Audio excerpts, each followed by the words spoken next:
7th, ध्यान से देखने, बड़ा मजेदार क्वेश्चन है, इंपॉर्टेंट है। Charu, Dhwani, Ignore, Pavni were partners in a firm. They had entered into partnership last year only through a verbal agreement. They contributed capitals in the firm, and to meet their other financial requirements, few partners also provided loan to the firm. Within a year, their conflicts arisen due to certain disagreements. लड़ाई झगड़ा हुआ, and they decided to dissolve the firm. The firm had appointed Miss Kavya, who is a financial advisor and a legal consultant, to carry on the dissolution process. In the first instance, Miss Kavya had transferred various assets and external liabilities. तो कह रहे हैं step 1 हो चुका है closure of assets, step 2 हो चुका है closure of liabilities.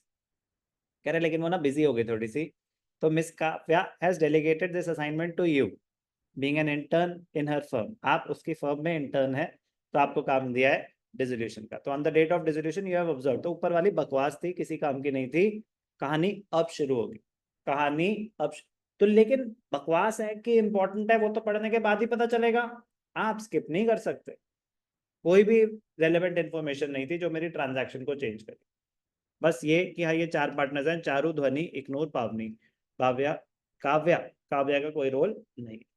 चलो, उसका जो था वो भी उसने हमें दे दिया।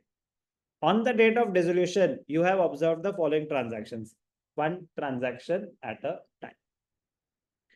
ध्वनि's लोन, ध्वनि कौन है? पार्टनर।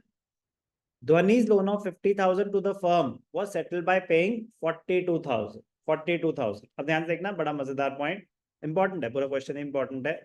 ध्वनि's लोन, चलो एक लेजर बना के दिखाता हूं। पार्टनर्स लोन का लेजर बनता है, ठीक है ना, पार्टनर्स लोन का लेजर बनता है।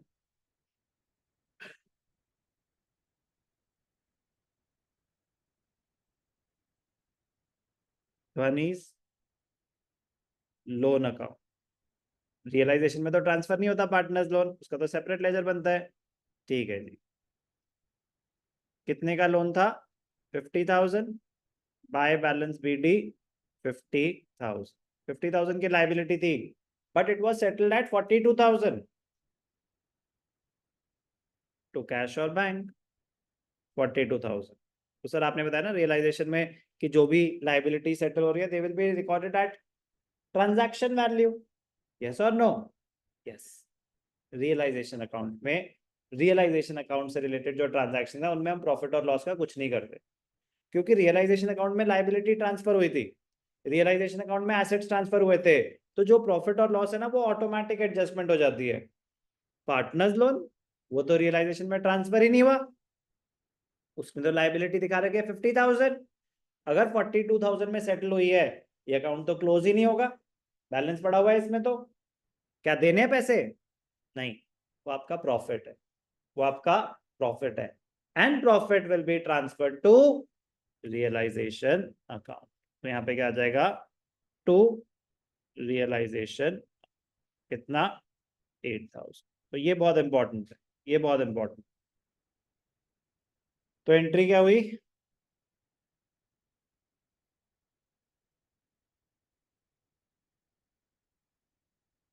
ध्वनि, Dhwani's loan account debited to cash और बैंक टू रियलाइजेशन अकाउंट। 50,000 देने थे, 42,000 में काम हो गया, क्यों? क्योंकि 8,000 का डिस्काउंट मिला, वो फर्म के लिए प्रॉफिट है। तो ऐसे लोन अकाउंट में रियलाइजेशन ऐसे आ जाएगा, टू रियलाइजेशन, रियलाइजेशन अकाउंट में क्रेडिट साइड पे आएगा बाय ध्वनि's लोन अकाउंट, जब लेजर बना रहे होंगे। Very very important, very very important. Pavani's loan, ध्यान से देखना, ये भी बड़ा मजेदार, पूरा क्वेश्चन ही मजेदार। Pavni's loan of 40,000 was settled by giving an unrecorded asset of 45,000. Pavni's loan was settled by giving an unrecorded asset of 45,000. तो सर ये तो हमने आज सीखा है, asset use to settle a liability, loan खत्म हुआ, एसेट जितने का भी था लोन एडजस्ट करने में यूज हो गया, तो एंट्री होगी कि नहीं होगी? नॉर्मल सिनेरियो में नो एंट्री, बट क्या ये थर्ड पार्टी लायबिलिटी है? ये थर्ड पार्टी लायबिलिटी नहीं है। थर्ड पार्टी लायबिलिटी में ही क्यों होता है सर ऐसा? अरे क्योंकि थर्ड पार्टी लायबिलिटी रियलाइजेशन में ट्रांसफर हुई थी। अब उसका ना पैसे आ रहे हैं ना हमें पैसे दे रहे हैं, तो ना एसेट के पैसे आएंगे ना लाइबिलिटी के देंगे, तो नेट इम्पैक्ट निल हो गया। इसीलिए asset use to settle a third party liability realisation में ट्रांसफर नहीं होता, थर्ड पार्टी लाइबिलिटी। बाकी जो लाइबिलिटीज रियलाइजेशन में गई ही नहीं उनका तो ट्रांजैक्शन होगा। कैसे होगा, ध्यान से देखिए।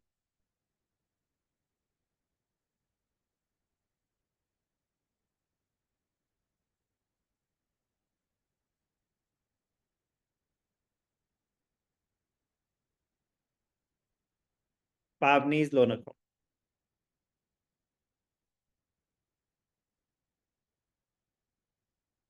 फाई बैलेंस बीडी, 40,000 की लाइबिलिटी थी, एसेट देके सेटल हो गई, एसेट देके सेटल हो गई, एसेट देके सेटल हो गई।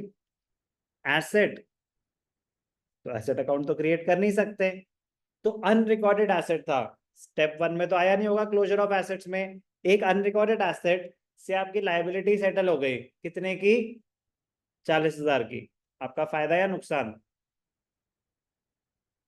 फायदा हुआ है। अनरिकॉर्डेड एसेट कुछ वैल्यू जनरेट करके चला गया, लोन खत्म कि नहीं, और फायदा हुआ है।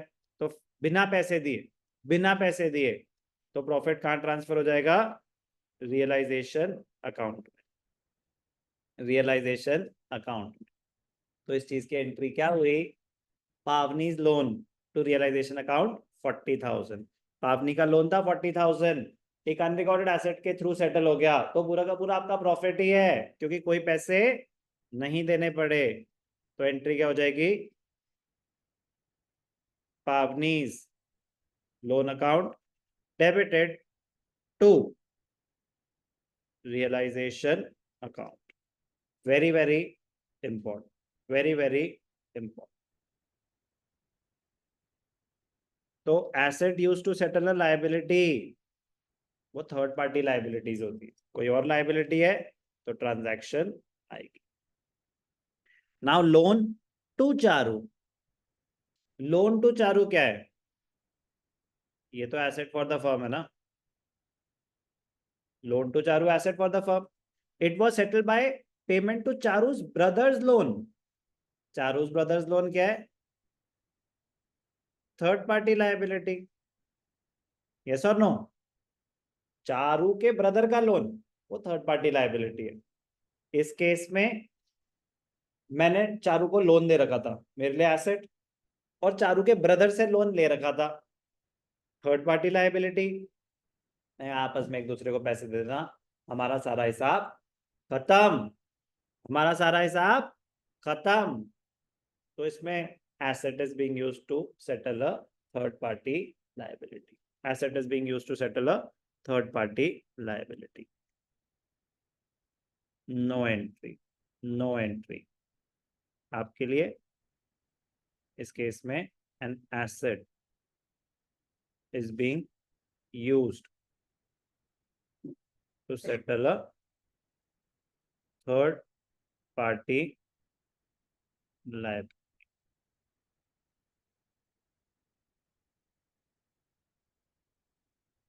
1 2 3 4 लिखना चाहिए था, जो नंबरिंग वो यूज कर रहे हैं वही हमें करनी चाहिए।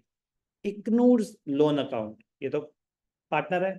इग्नूर्स loan of 80,000 to the firm and she took over machinery of 60,000 as part payment, as part payment। तो इग्नूर ने मशीनरी की वैल्यू क्या लगाई, क्या उसको कुछ पैसे मिलेंगे, यस और नो, यस और नो, यस पार्ट पेमेंट है ना। तो फुल सेटलमेंट होता तो कोई पैसे नहीं मिलेंगे, क्लियरली मेंशन्ड है कि पार्ट पेमेंट है। पार्ट पेमेंट है तो उसने उसकी वैल्यू 60,000 लगाई है, बाकी 20,000 रुपए देने पड़ेंगे।